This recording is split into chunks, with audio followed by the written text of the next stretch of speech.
Hi. The last days, I have been in the International Hot Air Balloon Festival in Cappadocia, Turkey.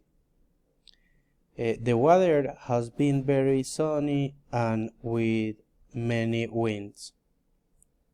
In this festival have participated more than 10 countries, including United States, Spain, United Kingdom, and Mexico. This festival was very colorful. There were balloons of different shapes and size.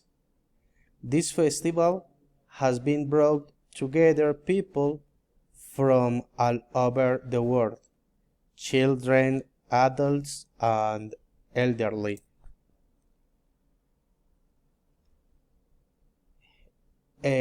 I have eaten manti.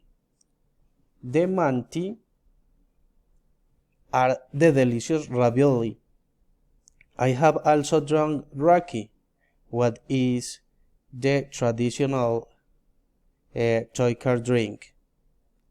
I have seen kids of different nationalities running after a ball.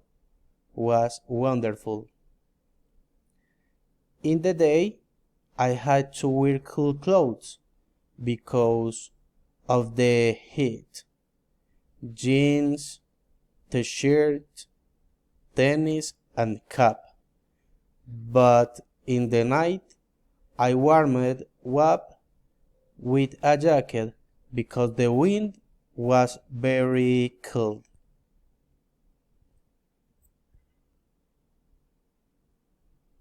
Bye.